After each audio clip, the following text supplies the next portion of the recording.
Listen, it's a real thrill and an honor to be speaking with Terry Fox's older brother, Fred, all the way from home in Vancouver, we assume?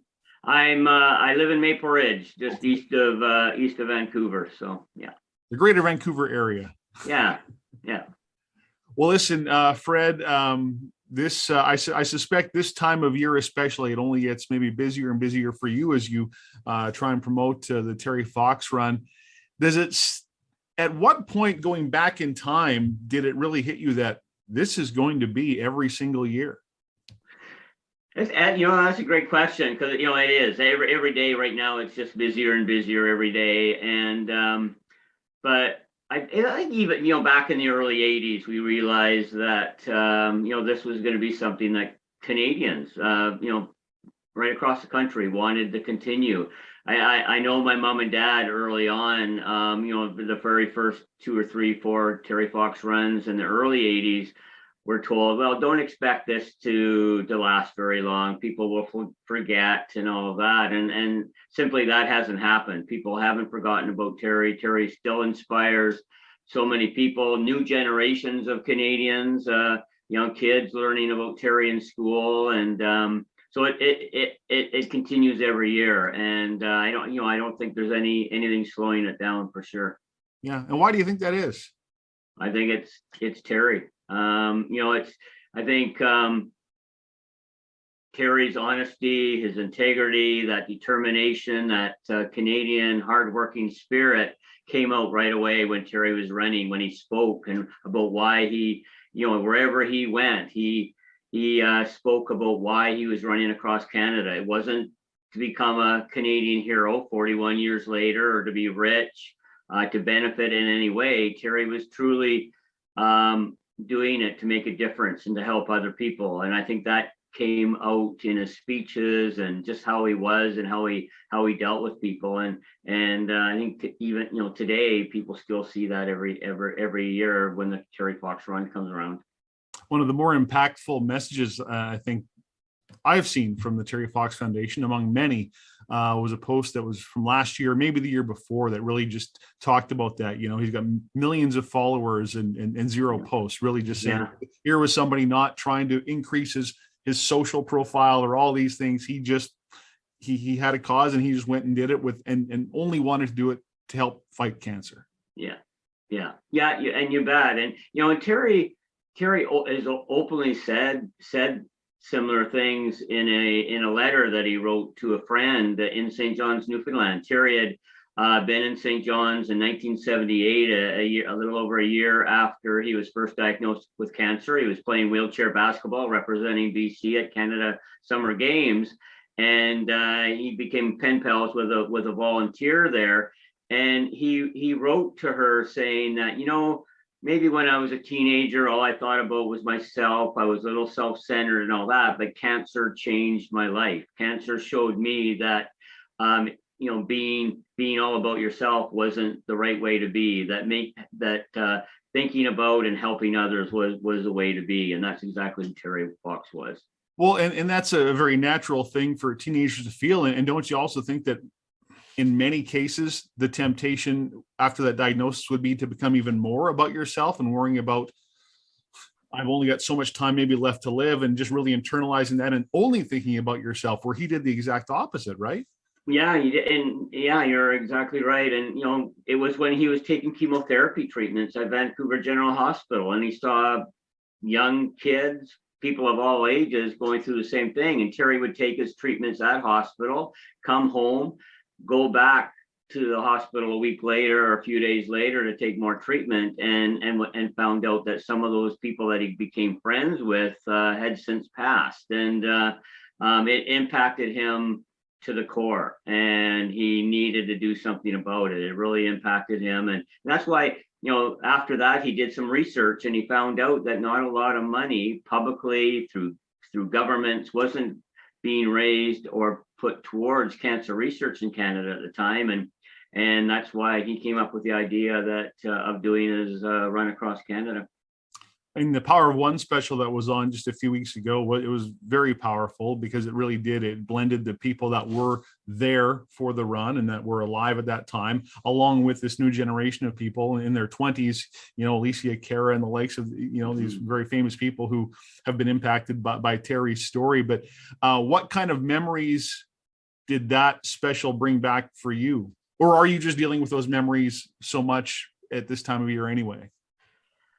Yeah, I mean, I think we deal with those memories not only at this time of year, but throughout the year. But those specials are awesome. The Power of One was great because you saw how Terry impacted other people, people that we see as celebrities. And how it impact, whether it's Tom Cochrane or Sidney Crosby, and how Terry inspires them every day as well. So it's always humbling for us to be able to see that. It was a great special, and it's just you don't always realize that Terry is still inspiring not only myself and people that I get to chat with every day, but people outside of our circle as well.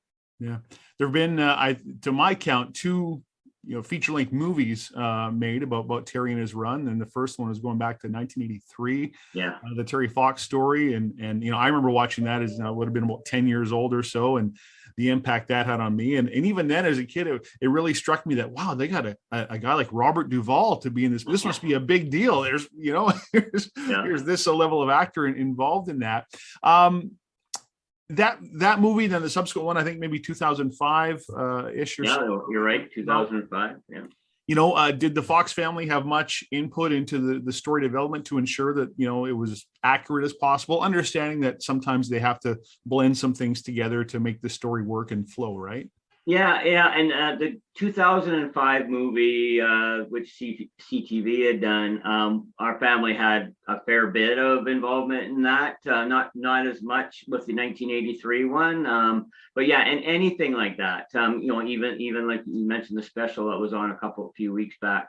We weren't right in the middle of it, but we saw some, and we're able to approve some of the stuff that happened within that. So that's the way it is. We do. And yeah, the movie follows Terry's story quite closely, and we always want to make sure that Terry is shown in the best way as well.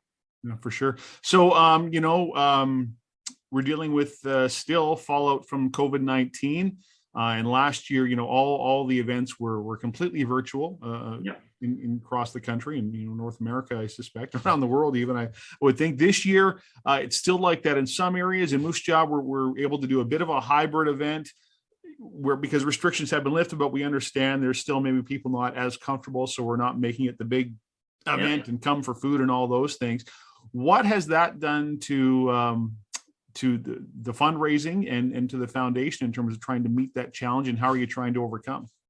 Yeah, we've been obviously talking about this year's event for a few months now, and the discussion has almost been more difficult this year than it was last year. Last year was pretty much cut and dry that the whole country was going to have to go virtual because we really didn't know. And now over the early part of the summer, most of the country was doing pretty good. And so you're right.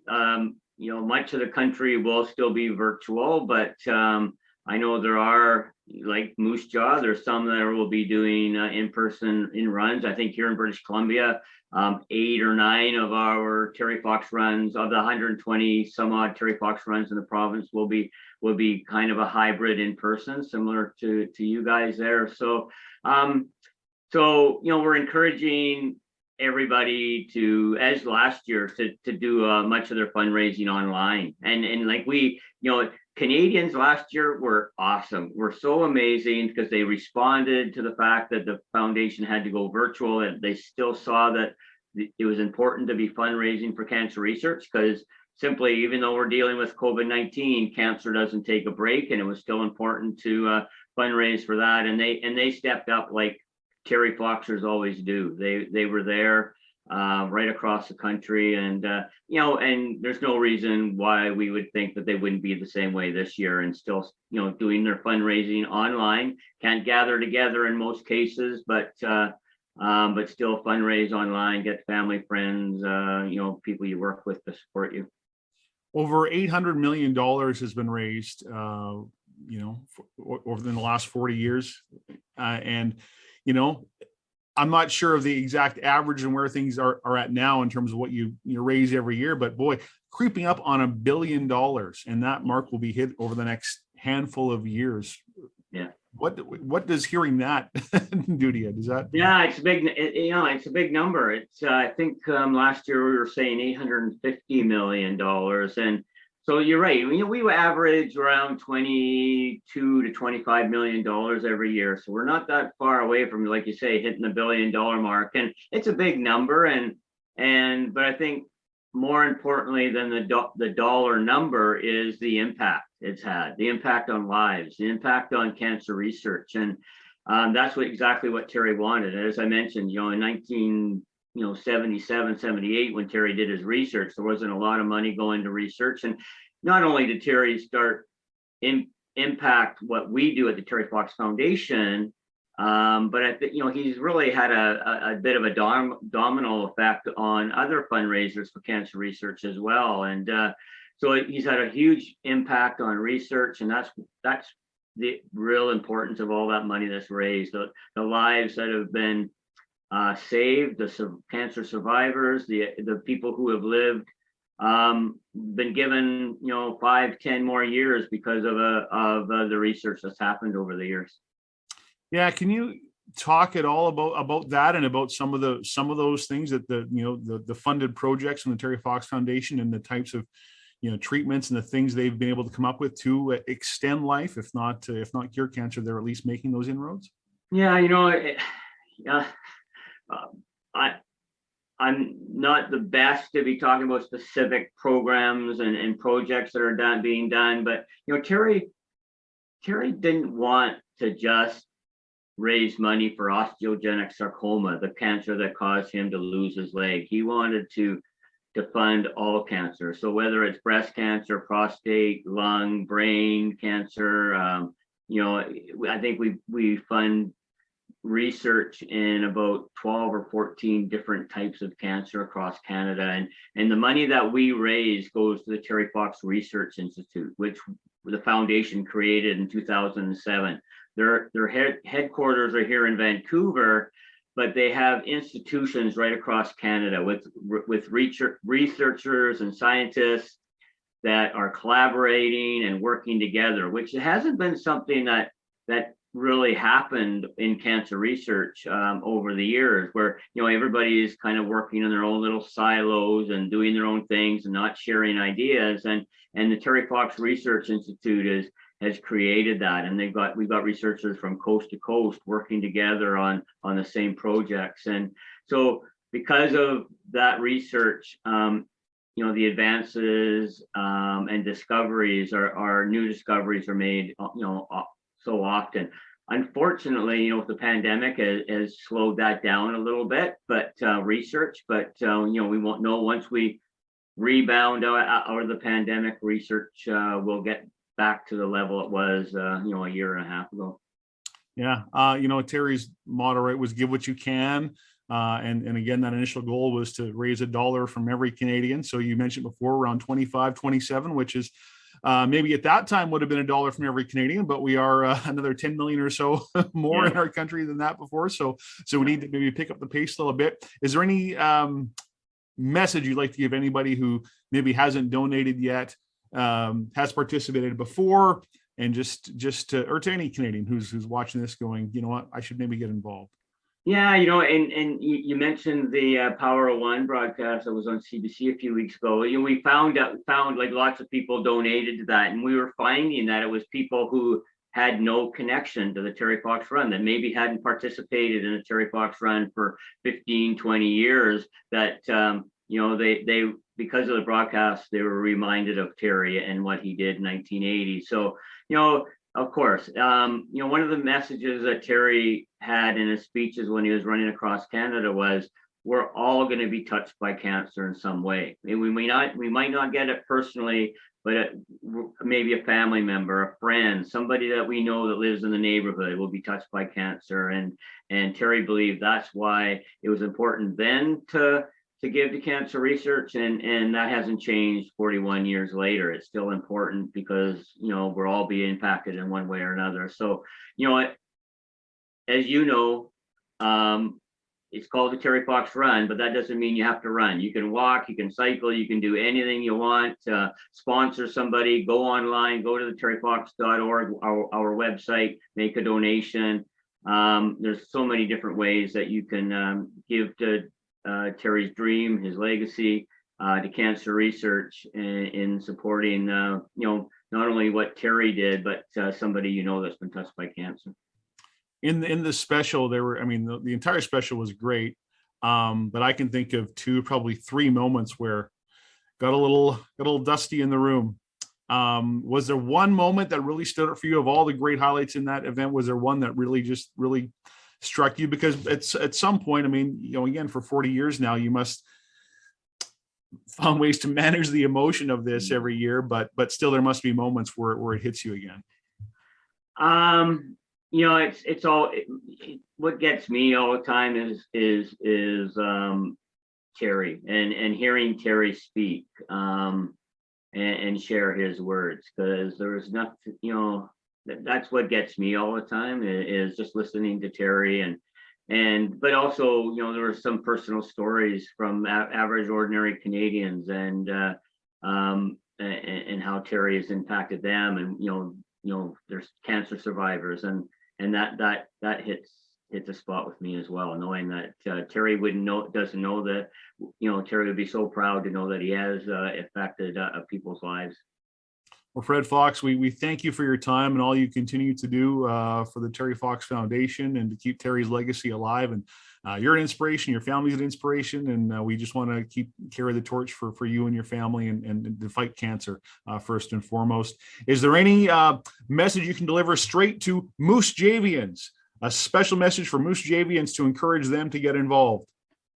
You know, yeah, just well, thank you, and thank you, Craig, for your involvement with the run there in Moose Jaw, and what you do as a volunteer, and all of those that support what you do. But yeah, anybody in the Moose Jaw area, get out and participate. I haven't been to Moose Jaw in a while. You know, I was in Swift Current a couple of years ago, but not Moose Jaw, I don't think, visiting school. So everybody get out there, participate in the Terry Fox Run, give what you can. You know, as we all know, Terry never made it to Saskatchewan or our home province of Manitoba, and he would have loved to, but you know, Saskatchewan has always had a great support of the Terry Fox Run over the years, and I know people in Moose Jaw have as well. So thank you to everybody who's ever participated and made a donation to the Terry Fox Foundation and Run.